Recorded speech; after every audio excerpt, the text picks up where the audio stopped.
Hello friends, welcome back to my channel. लेकर आ गई हूँ आप लोगों के लिए एक और मजेदार सी सीरीज जो यकीनन आप लोगों को बहुत पसंद आएगी। कहानी हमारी जिया और ली की है, जिनका आपस में रिलेशनशिप बॉस और एम्प्लॉय का होता है। गाइस, ये स्टोरी ज्यादा जबरदस्त इसलिए भी है क्योंकि इसमें ट्विस्ट और टर्न बहुत तेजी से आ रहे हैं। तो चलो बढ़ते हैं इस सीरीज के पार्ट 1 की तरफ। एपिसोड की शुरुआत में हमें हमारी फीमेल लीड जिया को दिखाया जाता है, जिसने अपने बॉयफ्रेंड से ब्रेकअप कर लिया और एक अनजान लड़के को पकड़ते हुए कहने लगी कि मैंने इसे अपना बॉयफ्रेंड बना लिया है, जो तुमसे ज्यादा रिच, ज्यादा हैंडसम और ज्यादा परफेक्ट है। अब खबरदार मेरे आसपास भी मत भटकना। और जिस लड़के को इसने पकड़ रखा था वो हमारा मेन लीड मिस्टर ली है, जो इस लड़की को जानता तक नहीं। जिया ने उसको सारी बात क्लियर करके बताई कि मेरा बॉयफ्रेंड हान मुझे चीट कर रहा था, मुझे माफ कर दो कि मैंने आपको उसके सामने अपना बॉयफ्रेंड कहकर इंट्रोड्यूस करवाया। ली काफी रूड वे में कहने लगा कि उसने जो भी किया यकीनन गलत किया, लेकिन तुम्हें क्या जरूरत है बैड बॉयज के साथ रिलेशनशिप में आने की। और जब उसने इतने रूड वे में बात की तो इस पर जिया बोली कि तुम्हें क्या मसला, मेरा ब्रेकअप हुआ है ना, अब मुझे ही हर्ट होगा। वो इससे बातें कर ही रही थी कि पीछे से हान आ जाता है, जिससे इसको धक्का पड़ा और साथ ही वो इससे बातें सुनाने लगा कि तुम तो कहती थी कि तुम मेरे बगैर नहीं रह सकती और अब मेरे पीठ पीछे तुमने इसे अपना बॉयफ्रेंड भी बना लिया था। जिस पर जिया कहने लगी कि हाँ, मैंने इसे अपना बॉयफ्रेंड बना लिया है, अब मुझे तुम्हारे जैसे स्कमबैग और चीटर की कोई जरूरत नहीं। ये सुनते ही हान उसको थप्पड़ मारने वाला था, लेकिन ली उसका हाथ रोक देता है। बताया कि एक अच्छे मर्द बनो, ब्रेकअप करने का मतलब ये नहीं कि तुम अपनी एक्स गर्लफ्रेंड के साथ रूड बिहेव करो। जिया को उसकी ये बात काफी अच्छी लगी। फिर हान वहाँ से चला जाता है और ली ने इसको इसका फोन पकड़ाया, जो थोड़ी ही देर पहले नीचे गिर गया था। नेक्स्ट सीन में ली को वापस जाते हुए दिखाया गया और तभी उसने देखा कि उसके हाथ में जो फोन है वो उसका नहीं बल्कि उस लड़की का था, जिसे देने के लिए उसे वापस आना पड़ा। यहाँ कर उसकी नजर जिया पर पड़ी, जो कि ड्रंक हो चुकी थी और काफी क्यूट एक्ट्स करती है। ली को देखकर कहने लगी कि तुम तो मेरे न्यू बॉयफ्रेंड हो ना। ली इसको कुछ कहे बगैर अपना फोन वापस कर देता है। बताया कि हम दोनों के फोन एक्सचेंज हो गए थे। फिर वहाँ से जाते हुए मिस्टर ली को एक दफा दोबारा पीछे मुड़कर देखना पड़ा, क्योंकि ये लड़की उसे काफी ज्यादा मासूम लग रही थी और यहाँ खड़े दो लड़कों के इरादे भी कुछ अच्छे नहीं लगते। अगले ही सीन में ली उसे एक सेफ जगह पर ले गया, उसकी फ्रेंड से उसकी बात करवाता है, पर ड्रंक होने की वजह से तो जिया सिर्फ बड़बड़ा ही रही थी। इस पर ली ने खुद ही उसकी फ्रेंड को जिया का एड्रेस दिया। बताया कि प्लीज जल्दी से आकर इसे पिक कर लो। जिया तो ड्रंक होकर काफी टुन हो चुकी थी। ऊंची ऊंची आवाज में कहती है कि आज मेरे लिए डबल खुशी का दिन है, एक तो मेरी उस चीटर से जान छूट गई और मेरा फोन भी मुझे वापस मिल गया। ली जो कि उसकी ये बातें सुन रहा था, कहने लगा कि अगर तुम रोना चाहो तो रो सकती हो, बिकॉज वो जानता था कि ये लड़की कितनी ज्यादा हर्ट हुई होगी। इससे तो जिया को अपनी पास्ट की मेमोरीज याद आई, जब उनका डैड उनको छोड़कर चला गया था और वो रो रही थी तो मॉम ने इसे चुप करा दिया था। बताया कि खबरदार अब तुम रोई तो, क्योंकि हम रोकर अपनी प्रॉब्लम्स को हल नहीं कर सकते। हान जो काफी टाइम से इसका बॉयफ्रेंड था, लेकिन जब जिया बीमार होती है तो उसे कोई भी अपने पास नजर नहीं आया। ये सारी बातें अब तक तो हमारी जिया ने बर्दाश्त कर ली थी, लेकिन जब ली ने उसे रोने के लिए कहा तो वो सच में ही रोने लग गई। साथ ही उसे सुनाने लगी कि ये सब तुम्हारी गलती है, तुमने मुझे रुला दिया, अब मैं बड़ी हो चुकी हूँ, मैं रोकर अपने मसलों का हल नहीं निकाल सकती। ली ने उसे बहुत प्यार से समझाया कि देखो मैं 34 इयर्स का हूँ और तुम मेरे सामने एक बच्ची की तरह ही हो। पर जिया को बच्ची कहलाना बिल्कुल भी अच्छा नहीं लगा। ये कहते साथ ही कि मैं बच्ची नहीं हूँ, उसे किस कर देती है ये प्रूफ करने के लिए कि मैं वाकई ही बच्ची नहीं हूँ। ये क्यूट सा रोमांटिक सीन यहाँ पर खत्म होता है। अगली सुबह का सीन दिखाया गया, जहाँ जिया ऑफिस जाते हुए खुद को कोस रही थी कि मैंने कल रात क्या कर दिया था, और उसने खुद को इस बात की तसल्ली भी दी कि कोई बात नहीं, ड्रंक होकर तो हर कोई ही छोटी मोटी गलतियाँ कर देता है। वेल, आज उसके ऑफिस का फर्स्ट डे था। वो भी रिसेप्शनिस्ट को अपना इंट्रोडक्शन करवा ही रही थी कि मिस्टर ली के आने पर वो लोग खड़े हो जाते हैं। तो इस तरह हमारी जिया को पता चला कि कल रात टून होकर इसने जिसको किस कर दी थी वो इसका बॉस निकला। इसके बाद तो जिया के लिए रहना ही मुश्किल हो जाता है, क्योंकि रोज ली को देखकर उसे चुपना पड़ता और वो जॉब को भी हाथ से जाने नहीं दे सकती। यहाँ एक सीनियर एम्प्लॉय कंपनी से बाहर डॉक्यूमेंट्स पहुँचाने के लिए कह रहा था, जिस पर जिया बोली कि मैं लेकर जाऊंगी, क्योंकि थोड़ी देर के लिए ही सही वो ली की नजरों से तो दूर रहेगी। लेकिन उसे क्या पता था कि जिस मुसीबत से वो बचने की कोशिश कर रही है उसको उसी मुसीबत का सामना करना पड़ेगा। मिस्टर ली को देखकर तो वो काफी ज्यादा शॉक्ड हो गई। फौरन से डॉक्यूमेंट्स देकर वहाँ से वापस जाने लगी। वो इसे रोकते हुए पूछने लगा कि तुम पहले तो कभी नजर नहीं आई, जिस पर जिया भी समझ गई कि ली ने उसे नहीं पहचाना। अपना इंट्रोडक्शन करवाते हुए कहने लगी कि मेरा नाम जिया है, मैं ऑफिस में न्यू इंटर्नी हूँ और मैं आपसे वादा करती हूँ कि मेरी वजह से आपको किसी भी मुसीबत का का सामना नहीं होगा। यहाँ ली तो उसको उसके गंदे जूते दिखाते हुए कहने लगा कि तुम्हारी वजह से ऑलरेडी ही मुझे मुसीबत का सामना करना पड़ रहा है। साथ ही बताया कि लिविंग रूम में बैठकर मेरा इंतजार करो और हाँ, टॉयलेट जाने के अलावा और कहीं भी मेरे घर में तुम मेरी परमिशन के बगैर नहीं जा सकती। उसकी बात सुनकर हमारी जिया चुपचाप से बैठ तो जाती है, पर ऐसे उसे सुकून आने वाला कहाँ था। ली से मस्के लगाते हुए उसका वाईफाई पासवर्ड पूछती है, जिस पर वो बोला कि इसे आज की अपनी आखिरी बात समझो, इसके बाद मैं तुम्हें बोलता हुआ ना देखूं। अब मिस्टर ली ने बोलने से मना किया था, लिख कर बात करने से थोड़ी ना, इसीलिए ही तो हमारी अक्लमंद जिया उसे लिख कर देती है कि प्लीज क्या मुझे आपका चार्जर मिल सकता है। इसके बाद हमें दिखाया गया कि मिस्टर ली अपने लिए खाना बना रहा था और बेचारी जिया वहाँ पर बैठ कर बोर होती रही। उसके हाथ का बनाया हुआ खाना टेस्ट करने की ट्राई तो करती है, लेकिन मिस्टर ली ने उसे रोक दिया, बताया कि मैंने सिर्फ अपने लिए बनाया है। नेक्स्ट सीन में हमें दिखाया जाता है कि जिया अभी तक बैठे मिस्टर ली के ऑर्डर का वेट कर रही थी कि वो कब मुझे यहाँ से जाने के लिए कहेगा।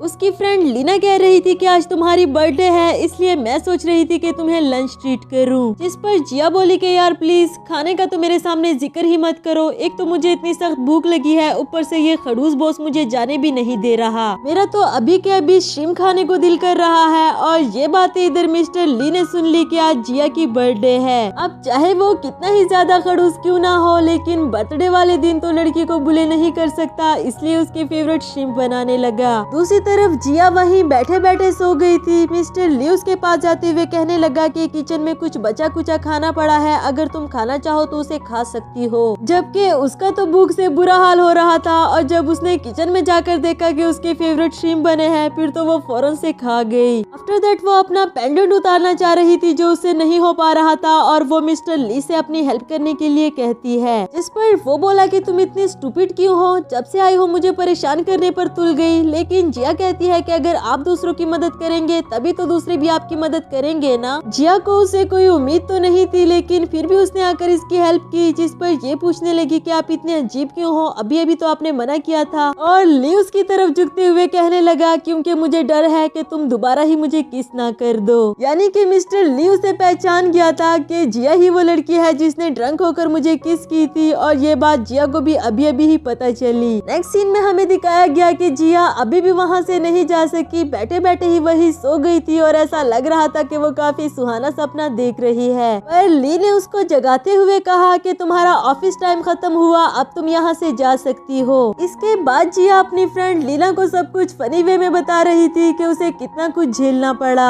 और वो बोली कि अच्छा बस बस अब एक्टिंग करना बंद करो, मैं ये सब कुछ समेटने में तुम्हारी हेल्प तो नहीं करा सकती, लेकिन हाँ मैंने अपने भाई को कह दिया था, वो तुम्हारी हेल्प करवा देगा। तो गाइस इसी के साथ हमारा फर्स्ट पार्ट खत्म हुआ। Hello friends, welcome back to my channel. बढ़ते हैं इस सीरीज के सेकंड पार्ट की तरफ। एपिसोड के स्टार्ट में हमें दिखाया जाता है कि जिया लीना से कॉल करके पूछ रही थी कि तुम्हारे भाई ने किस कलर की शर्ट पहन रखी है। वो व्हाइट और blue.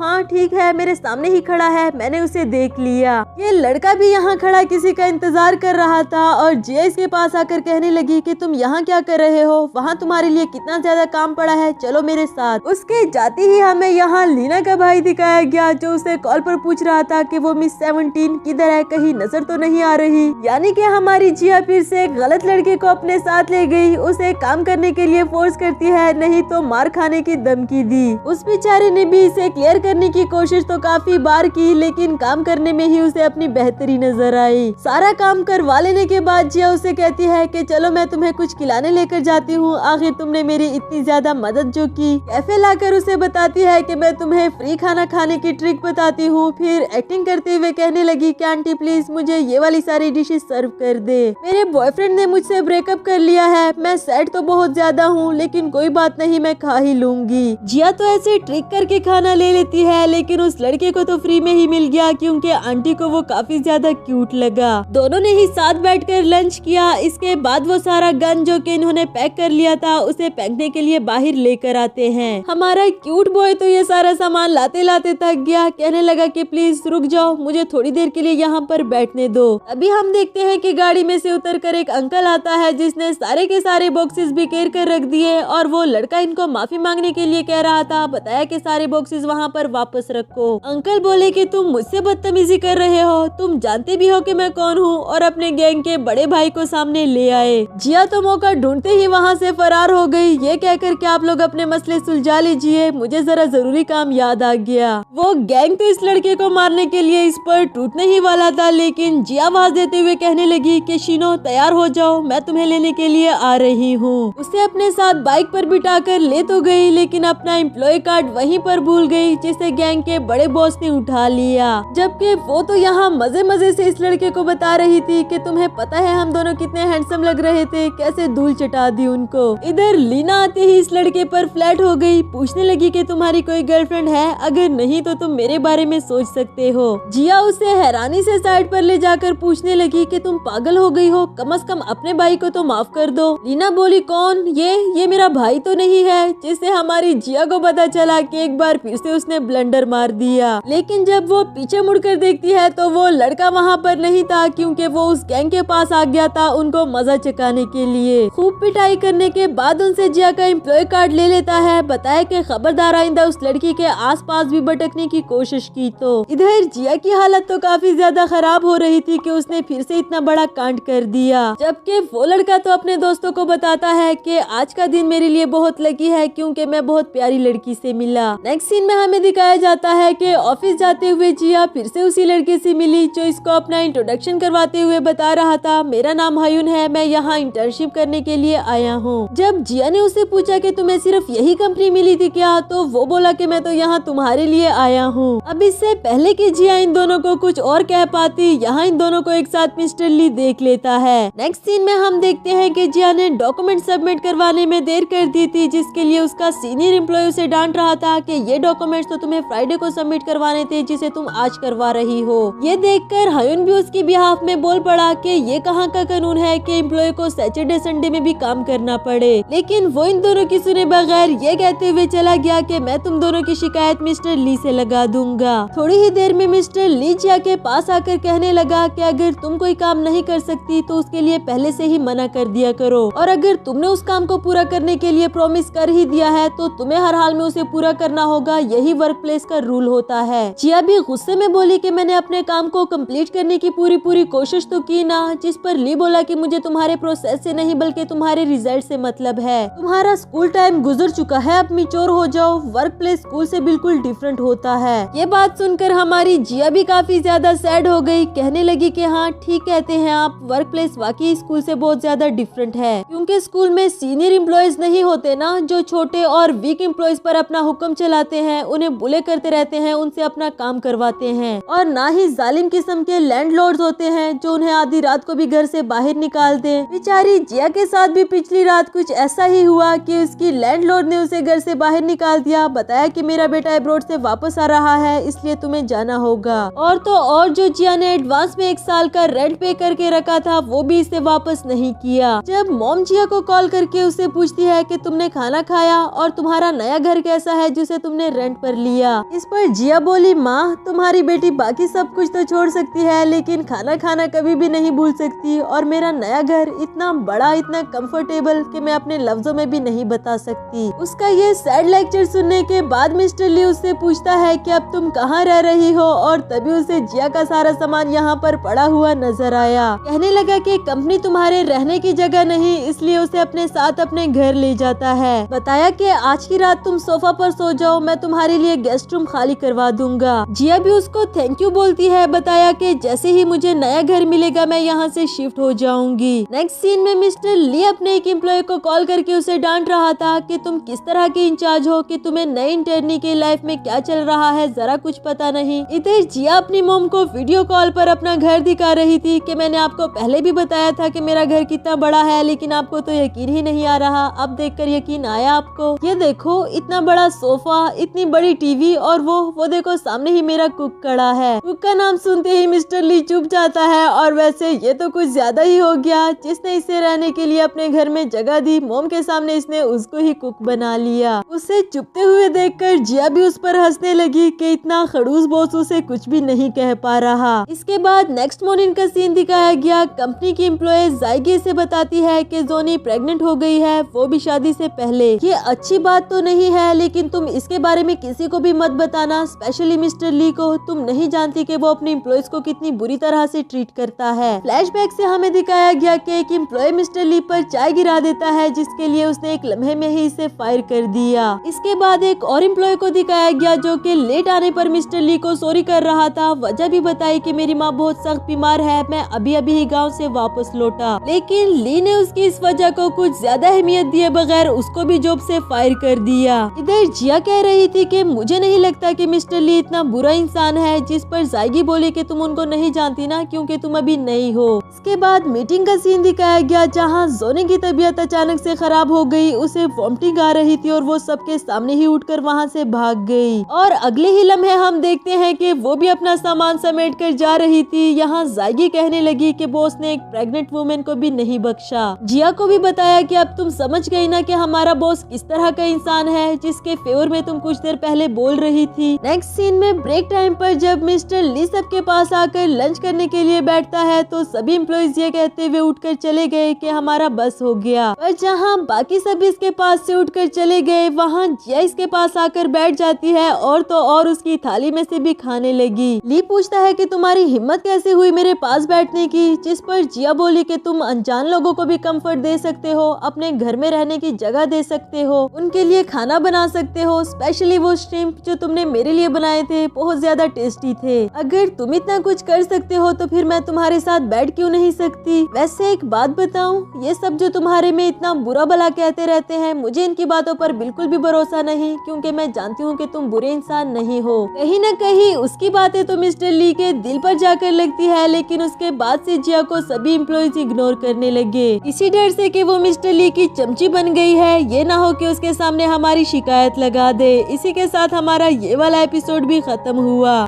Hello friends, welcome back to my channel. बढ़ते हैं इस सीरीज के थर्ड एपिसोड की तरफ। एपिसोड के स्टार्ट में हमें दिखाया जाता है कि जब जिया ऑफिस आई तो जायकी ने बताया कि हमने मिस्टर ली को गलत समझ लिया था, क्योंकि उसने जोनी को जॉब से नहीं निकाला, बल्कि मिस्टर ली ने उसका ट्रांसफर एक और कंपनी में कर दिया था, जहाँ उस पर काम का बर्डन भी ज्यादा नहीं होगा और वो इजीली सब कुछ मैनेज कर सकेगी। और तो और मिस्टर ली ने जो बाकी एम्प्लॉइज को भी फायर किया था, वो भी सिर्फ रेस्ट करने के लिए किया था, उन्हें ये बताकर कि आप घर बैठकर भी पूरी सैलरी ले सकते हो। जिस पर जिया कहती है कि मैंने तुम लोगों से पहले ही कहा था कि मिस्टर ली इतना बुरा इंसान नहीं है, जितना बुरा कि तुम लोग उनके बारे में सोचते हो। इसके बाद जिया उन सब के साथ हंसी मजाक शुरू कर देती है और इधर ली उसको देखकर दिल ही दिल में सोच रहा था कि वो एम्प्लॉइज जो सालों साल मेरे साथ काम करते रहे, वो मेरे नेचर को नहीं समझ सके, लेकिन जिया ने आते साथ ही मेरी नेचर समझ ली। कुछ न कुछ बात तो जरूर है इस लड़की में। नेक्स्ट सीन में हम देखते हैं कि जिया मिस्टर ली का रंग बिरंगी सॉक्स देखकर उस पर हंस रही थी और वो कहता है कि तुम्हारी हिम्मत कैसे हुई मेरी चीजों को छेड़ने की। ऑफिस के एक एम्प्लॉय जिया से पूछती है कि ऑफिस में इतने सारे लड़के हैं, क्या तुम्हें कोई पसंद नहीं आया। इस पर ये बोली कि मुझे मिचोर किस्म के लड़के पसंद है और वो फौरन से कहने लगी कि जैसे मिस्टर ली, तो इसका मतलब ये हुआ कि मेल गॉड वोटिंग में तुमने जरूर मिस्टर ली को ही वोट दिया होगा।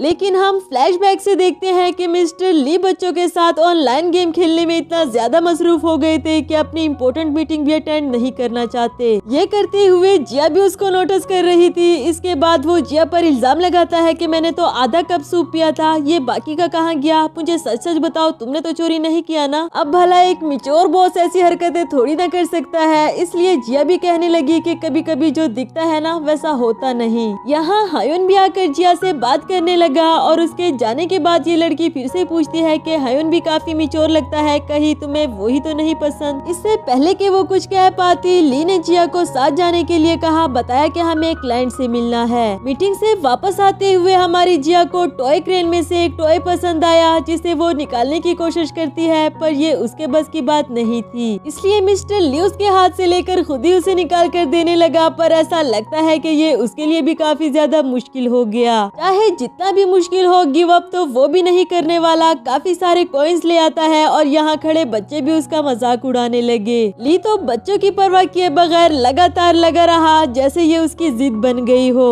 इसी दौरान जिया को हयून की कॉल आती है जो इससे पूछ रहा था कि मैं कल आउटिंग पर जाने वाला हूँ, क्या तुम मेरे साथ चलोगी। उसको जवाब देने से पहले हमें फ्लैशबैक का सीन दिखाया जाता है जहाँ जिया एक जगह पर ऑफिस के काम से पहुँच तो गई थी लेकिन वो अपना इम्पोर्टेंट डॉक्यूमेंट भूल आई जो एंड टाइम पर हयून ने इसके पीछे पहुँचा दिया था और इसके बदले जिया उसे कहती है कि तुम जो चाहो मैं वो करने के लिए तैयार हूँ। हयून ने भी कुछ ज्यादा बड़ी फरमाइश नहीं की, बताया कि जो मेल गोड वोटिंग होने वाली है मैं चाहता हूँ कि तुम उसमें मुझे वोट करो। और जब रात को वोटिंग करने का टाइम आया तो पता नहीं क्यों लेकिन जिया को ना चाहते हुए भी मिस्टर ली को वोट देना पड़ा। इधर प्रेजेंट में मिस्टर ली उसे वो टॉय देते हुए कहने लगा कि तुम्हें यही वाला टॉय चाहिए था ना, तुम्हें चाहिए था इसलिए मुझे हर हाल में निकालना पड़ा। फ्यूचर में भी तुम्हें किसी चीज की जरूरत पड़े तो मुझे लाजमी बताना। शायद मिस्टर ली जान गया था कि जिया ने उसे वोट दिया है। वेल यहाँ तो वो हमारी जिया को और भी ज्यादा हैंडसम लगा। इसके बाद हमें दिखाया जाता है कि कार्ड्स गेम खेलते हुए मिस्टर ली हार गया था इसलिए उसे अपने अराउंड किसी न किसी को किस करना था। अब उसके अराउंड जिया ही बैठी थी यानी कि वो जिया को ही किस करेगा, पर इससे पहले कि वो जिया को किस कर पाता यहाँ हयून ने उसको ही किस कर दिया। जब ली ने गुस्से में उससे वजह पूछी तो वो बोला कि मैं जिया को लाइक करता हूँ इसलिए मैं नहीं चाहता कि आप उसको किस करो।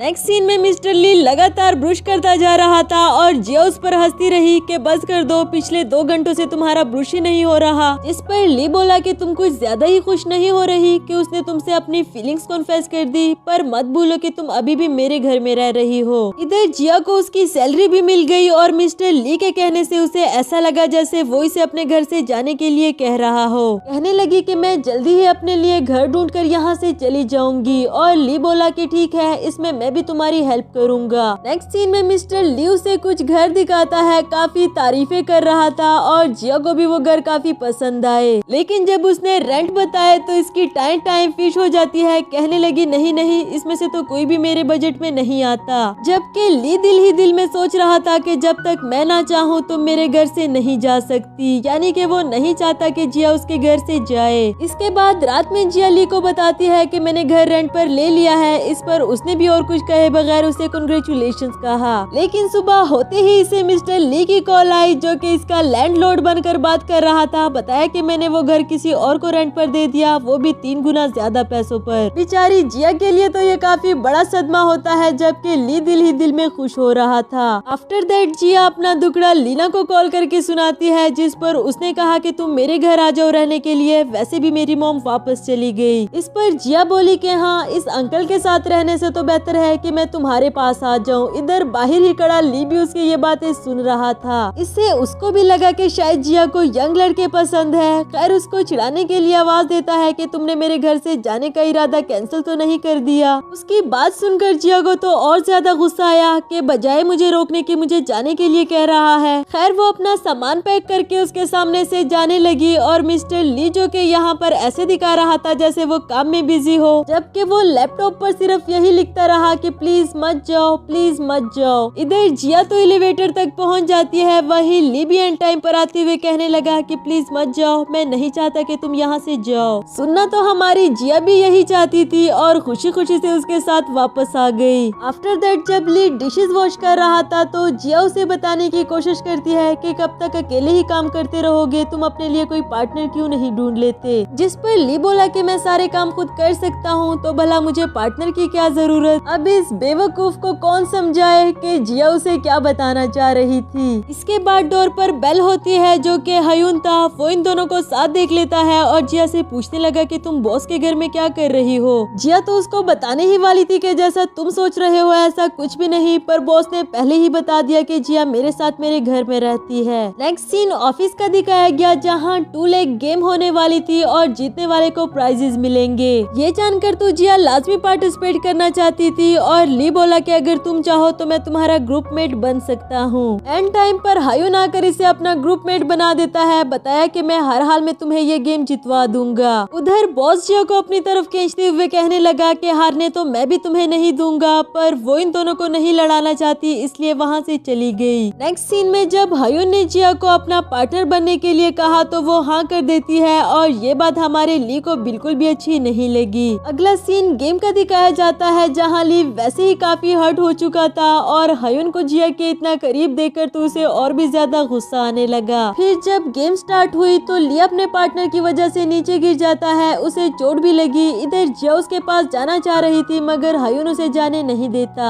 इसी तरह उन दोनों की फर्स्ट पोजीशन आई, पर प्राइज की परवाह किए बगैर जिया ली के पास जाकर उसके जख्म पर मरहम लगाने लगी। इधर हयुन भी जिया को उसके पास देखकर सैड हो जाता है कि मैं जीतने के बावजूद भी हार गया। ली उसको न्यू फोन देते हुए कहने लगा कि तुमने इस गेम में पार्टिसिपेट नया फोन लेने के लिए किया था ना। फ्लैशबैक से हमें दिखाया जाता है कि ली ने जिया को देख लिया था अपने टूटे हुए फोन को देखते हुए। इस पर जिया भी उसे पूछने लगी कि कहीं इसका मतलब ये तो नहीं कि तुम मुझे लाइक शाइक करने लगे हो। थोड़ी देर के लिए तो ली खामोश हो जाता है लेकिन फिर उसे पकड़कर किस करने लगा, जिसका मतलब तो यही था कि वो भी जिया को पसंद करने लगा है। इसी के साथ हमारा ये वाला एपिसोड भी खत्म हुआ।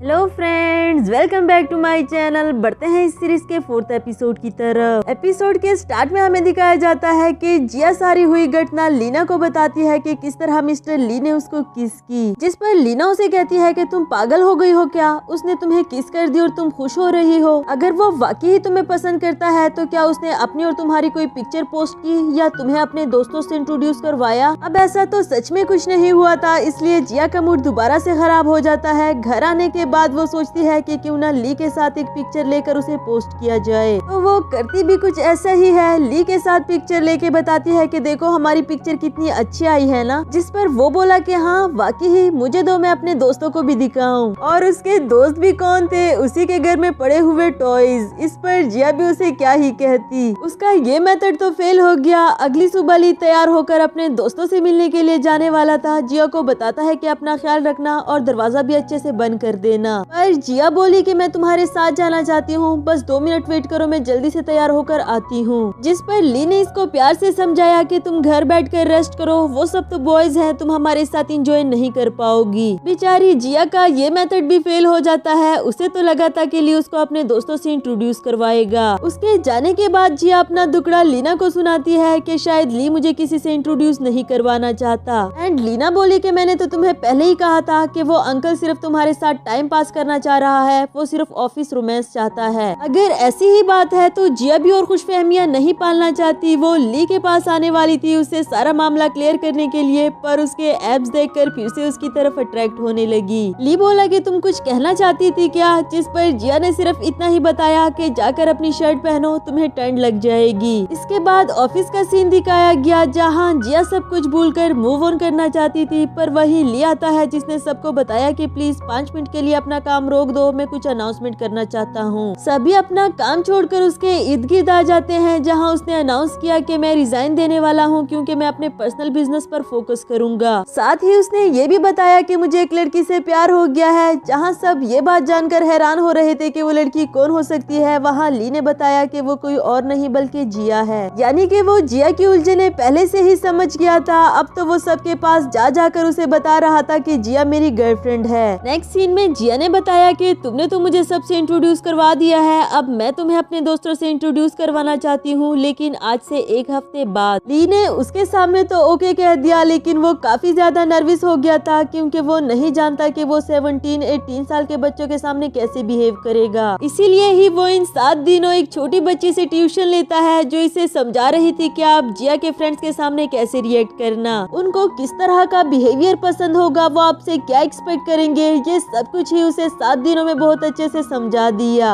1 हफ्ते के बाद जब वो जिया के दोस्तों से मिलने के लिए जाता है तो काफी अच्छे से तैयार हो गया था और उनके सामने बिल्कुल ऐसे रिएक्ट करता है जैसे वो 17 इयर्स का लड़का हो। ये वाला बिहेवियर उस पर कुछ ज्यादा सूट नहीं कर रहा था, इसलिए तो जिया और उसके फ्रेंड्स भी चुप चुप कर इस पर हंसते रहे। लीना ने बताया कि मैं जानती हूँ तुम्हारा बॉयफ्रेंड प्रिटेंड करने की कोशिश कर रहा है, पर जब तक वो यहाँ रहा उसका सारा फोकस तुम पर था, तुम्हारा इतना अच्छे से ख्याल रखा, तुम्हें ड्रिंक करने से मना किया। मुझे नहीं लगता कि कोई और लड़का इतना अच्छा हो सकता है। इसमें तो कोई शक नहीं कि ली वाकई ही उसे बच्चों की तरह ट्रीट कर रहा था और फिर उसने जो कुछ भी किया सब कुछ जिया के लिए ही तो किया। लीना के अच्छे रिव्यूज जानकर जिया भी खुश हो जाती है और वो अपने रिलेशनशिप को आगे बढ़ाना चाहती थी। नेक्स्ट सीन में ली उसे अपने दोस्तों से मिलाने के लिए लेकर आता है जो काफी मिच्योर किस्म के थे, जिया को बिल्कुल भी पसंद नहीं आए। इस पर ली बोला कि अगर तुम्हें मेरे फ्रेंड्स अच्छे नहीं लगे तो फिर आज से वो लोग मेरे मेरे दोस्त ही नहीं। अब बाकी तो सब कुछ सेटल्ड हो गया, लेकिन क्या अब सब कुछ ऐसा ही चलेगा? ये रिलेशनशिप आगे भी तो बढ़ना चाहिए ना। इस पर लीना ने उसे कुछ ट्रिक्स बताए ली को अपनी तरफ अट्रैक्ट करने के लिए, पर हमारा ली तो उसे बिल्कुल बच्चों की तरह ट्रीट करता है, उसके इंटेंशन समझ ही नहीं पा रहा।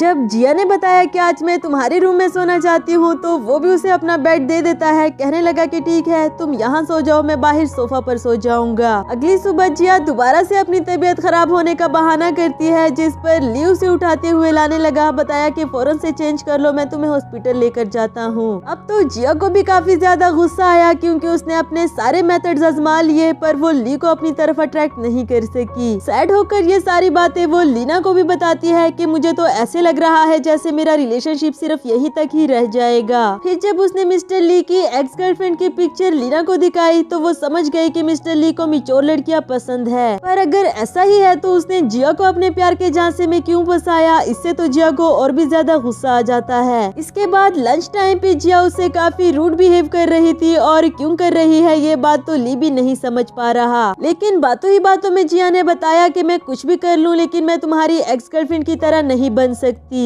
और ली बोला कि अगर मैं उसकी तरह लड़की ही चाहता तो भला वो मेरी एक्स गर्लफ्रेंड क्यों होती? तुम यही चाहती हो ना कि हम अपने रिलेशनशिप को आगे बढ़ाए। मैं जानता हूँ और बहुत अच्छे से समझता भी हूँ, लेकिन मैं नहीं चाहता कि जल्दबाजी करके मैं तुम्हें अनकंफर्टेबल फील कराऊं। बस कुछ टाइम और दे दो, फिर तुम जैसा चाहोगी वैसा ही होगा। उसकी बातों से जिया भी सेटिस्फाइड हो जाती है, और इसी के साथ हमारा ये वाला एपिसोड भी खत्म हुआ। Hello friends, welcome back to my channel. बढ़ते हैं इस सीरीज के लास्ट एपिसोड की तरफ। एपिसोड के स्टार्ट में हम देखते हैं कि जिया और ली दोनों पिकनिक पर आए थे, जहां उसे ली की एक्स गर्लफ्रेंड शोए मिलती है। थोड़ी देर के लिए ली वहां से चला क्या जाता है कि उसने जिया को तंजिया बातें करना शुरू कर दी, लेकिन वो भी शोए की नेचर अच्छे से जान गई। कहने लगी कि मैंने ली को इसलिए पसंद नहीं किया क्योंकि वो रिच है, बल्कि इसलिए पसंद किया कि वो बाकी लड़कों से अलग है, और मुझे हमारे एज डिफरेंस से कोई भी फर्क नहीं पड़ता। ली के आने पर शोए फिर से नॉर्मल बिहेव करने लगी, और इन दोनों को अपने घर पार्टी पर भी इनवाइट किया, जिसके लिए ली तो उसको मना ही करने वाला था, पर जिया पहले ही बोल पड़ी कि हम दोनों टाइम से वहाँ पहुँच जाएंगे। शायद ही जिया उसे ये दिखाना चाहती थी कि ली को रिजेक्ट करके उसने कितनी बड़ी गलती की। नेक्स्ट सीन पार्टी का दिखाया गया, जहाँ ये दोनों टाइम से वहाँ पहुँच जाते हैं, और शोए जिया का ड्रेस देखकर खुद से ही बड़बड़ाते हुए कहने लगी कि इसे ड्रेसिंग करने की जरा भी सेंस नहीं, जबकि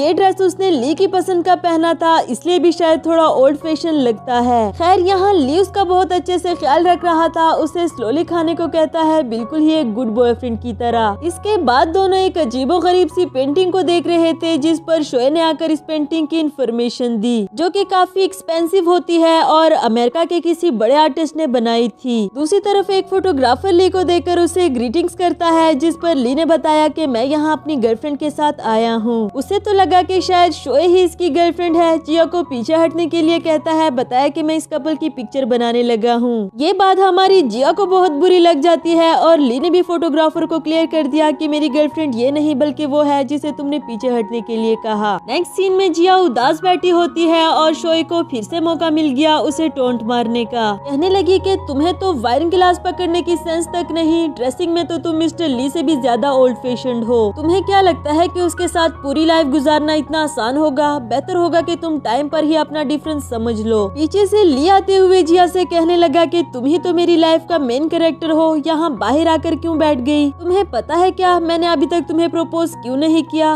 क्योंकि मुझे लगता है कि तुम इतनी ब्रेव हो, इतनी काइंड, इतनी परफेक्ट, जबकि मैं एक बोरिंग ओल्ड फैशन्ड इंसान हूँ। कभी कभी तो मुझे लगता है कि मैं तुम्हें डिजर्व भी नहीं करता, लेकिन ऊपर वाले ने मुझे तुमसे मिला दिया। जिया को तो उसकी बातों का यकीन ही नहीं आ रहा था, और ली ने उसे ये कहकर शादी के लिए प्रपोज कर दिया कि मैंने पूरी दुनिया देख ली, और पूरी दुनिया में मैंने तुम्हें अपना लाइफ पार्टनर सेलेक्ट किया, और अगर मैंने तुम्हें अपना लाइफ पार्टनर सेलेक्ट कर लिया है तो समझ जाओ कि तुम इस पूरी दुनिया के सबसे बेस्ट लड़की हो। मैं अपनी सारी जिंदगी तुम्हारे साथ गुजारना चाहता हूँ, क्या तुम मेरी दुल्हन बनोगी? उसकी इतनी प्यारी प्यारी बातों से तो हमारी जिया भी इमोशनल हो गई, और उससे शादी करने के लिए राजी हो जाती है। अगली सुबह हम देखते हैं कि जिया ली को अपनी मॉम से मिलाने के लिए लेकर आती है, और वो भी मिस्टर हैंडसम बनकर काफी अच्छे अच्छे से तैयार हो गया था, लेकिन बेचारे के साथ रास्ते में ही एक क्यूट सा एक्सीडेंट हो जाता है, जिसकी वजह से उसे नॉर्मल ड्रेसिंग करके ही अपनी सासू माँ से मिलने के लिए आना पड़ा। वो तो इसे देखते साथ ही अपना ब्लॉक हुआ टॉयलेट साफ करने के लिए कहती है। जिया को तो काफी ज्यादा गुस्सा आया, लेकिन ली को इसे कुछ ज्यादा फर्क नहीं पड़ा, क्योंकि मॉम को वो नॉर्मल सा लोफर लड़का लग रहा था। कहती है कि इसकी तो कोई परमानेंट सैलरी भी नहीं होगी, तो भला ये तुम्हारा खर्चा कैसे उठाएगा। ली अपना काम खत्म करके आंटी के पास आकर बैठ जाता है, तो दूसरी तरफ बाहर से एक आंटी आते हुए कहने लगी कि वहाँ गाड़ी किसकी खड़ी है, कम से कम बंदा साइड पर तो पार्क कर देता है। अब तुम्हारे पास फिरारी है तो इसका मतलब ये तो नहीं कि जहाँ दिल चाहे वहाँ पर खड़ी कर दो। फिरारी का नाम सुनकर तो जिया की मॉम की आंखें भी खुल गई। कहने लगी कि तुम्हारी हिम्मत कैसी हुई मेरे होने वाले दामाद से इस तरह बात करने की। उन्हें डांट डपट कर भेज देती है। इधर लिया अपनी मर्जी से कुकिंग करने के लिए जाने लगा, इन्हें कुछ टाइम एक साथ स्पेंड करने का कहकर। अब मॉम को ना उन दोनों के एज डिफरेंस से फर्क पड़ रहा था, ना किसी और चीज से, सिर्फ ये जानने के बाद के लिए जिया का एक्सपेंस उठा सकता है। जबकि जिया बोली कि मॉम वो अमीर है, मैंने इसलिए उसको पसंद नहीं किया, बल्कि मैं वाकई ही उसे प्यार करती हूँ। खैर मॉम को इसे क्या लेना देना, वो तो इन दोनों की शादी के लिए राजी थी। साथ ही उसे एक कार्ड भी पकड़ा दिया जिसमें उन्होंने जिया की शादी के लिए पैसे जमा करके रखे थे। वहाँ से वापस आते हुए जिया काफी ज्यादा खुश हो रही थी, क्योंकि फाइनली वो कल ली की मॉम से मिलने के लिए जाने वाली है। अगली सुबह ली उसे अपनी मॉम से मिलाने के लिए लेकर आया था, उनको ये बता कर के मैं इससे शादी करने वाला हूँ। और उसकी मॉम इन दोनों की शादी से राजी नहीं थी, क्योंकि उनको लगता है कि जिया नए जमाने की एक समझदार लड़की है, भला वो ली से शादी क्यों करने लगी। यकीनन इसके पीछे जिया का कोई न कोई मकसद तो जरूर होगा। ली उनकी बातें सुनकर जिया को वहाँ से ले जाने लगा, पर अचानक से मॉम की तबीयत खराब हो गई। इसके बाद जिया बाहर खड़ी ली का वेट कर रही थी और उसके आने पर पूछने लगी कि आंटी की तबीयत अब कैसी है। वो बोला कि मॉम अब काफी बेटर है, मैंने उनको मेडिसिन भी ला दी, लेकिन वो पहले से ही हार्ट पेशेंट है, मैं नहीं चाहता कि उनकी तबीयत मजीद बिगड़ जाए, इसलिए मैं तुमसे शादी नहीं कर सकता, हम दोनों का रिलेशनशिप यहीं पर खत्म होता है। ये कहकर ली वहाँ से चला गया और हमारी जिया को समझ नहीं आ रही थी कि आखिर ली उसके साथ ऐसा कैसे कर सकता है। लीना उसे कहती है कि ऐसे परेशान होने का क्या फायदा, तुम भी उसके पास जाकर उसकी ये रिंग उसके मुंह पर मार दो। उसकी बात सुनकर जिया भी ली के पास जाती है, रिंग वापस करते हुए कहने लगी कि ये रही तुम्हारी रिंग। ली बोला कि इसे दूर कहीं जाकर फेंक दो, जिस तरह मैंने तुम्हारी दी हुई रिंग फेंक दी। इसी के साथ उसके मुंह पर दरवाजा बंद कर देता है। लेकिन अभी भी हमारी जिया को लग रहा था कि ली झूठ बोल रहा है, उससे सच उगलवाने के लिए काफी सारी नाकाम कोशिशें करती हैं। आखिरी कोशिश उसकी ये थी कि हयून को उसके सामने अपना न्यू बॉयफ्रेंड बनाकर पेश कर दिया, जिस पर ली ने उसे कांग्रेचुलेशंस कहा।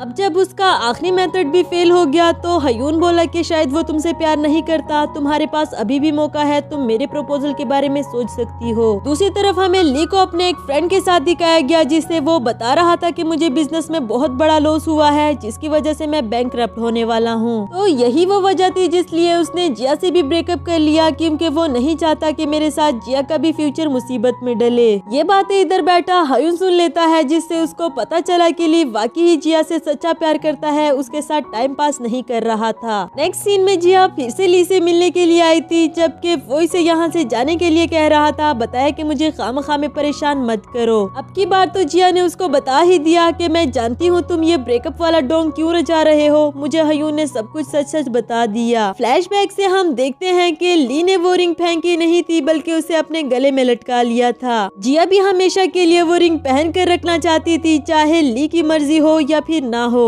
जब उसे चोट लगी थी तो ली एक बच्चे के हाथ उस तक मेडिसिन पहुंचाना चाहता था, पर एंड टाइम पर हयून आकर उसे अपने साथ ले गया। इधर प्रेजेंट में जिया उसे कहती है कि तुम्हें क्या लगा था कि तुम रिच हो तो मैं इसलिए तुम्हारे पास हूँ, और ये सब कुछ तुम्हारे हाथ से चला गया तो मैं भी चली जाऊंगी, तुमने ऐसा सोच भी कैसे लिया था। साथ ही वो कार्ड उसे पकड़ाती है जो इसे मॉम ने दिया था। बताया कि ये मैं तुम्हें नहीं दे रही, बल्कि अपने फ्यूचर के लिए इन्वेस्टमेंट कर रही हूँ, जब तुम अमीर हो जाओ तो फिर ये सारे पैसे मुझे वापस कर देना, और हाँ खबरदार आइंदा मुझे खुद से दूर किया तो। ये कहते साथ ही वो ली को हक कर देती है। अब वो भी मजीद अपने इस नाटक को जारी नहीं रख सका। दूर से ही खड़ा हयून इन दोनों को देख रहा था, सोचता है कि अगर मैं जिया को सब कुछ सच सच ना बताता तो यकीनन ये प्यार नहीं बल्कि सेल्फिशनेस होती। इसके बाद हमें वेडिंग सीन दिखाया गया। जिस तरह ये दोनों तैयार हुए थे, दोनों का कपल बिल्कुल परफेक्ट लगता है। मिस्टर ली ने उससे वादा कर लिया कि चाहे कुछ भी हो जाए मैं कभी भी तुमसे दूर नहीं जाऊंगा और ना ही तुम्हें जाने दूंगा। फिर वेडिंग किस के साथ वो अपनी वेडिंग सेरेमनी को कंप्लीट कर लेते हैं। हैं और इसी के साथ हमारी सीरीज एंड हुई।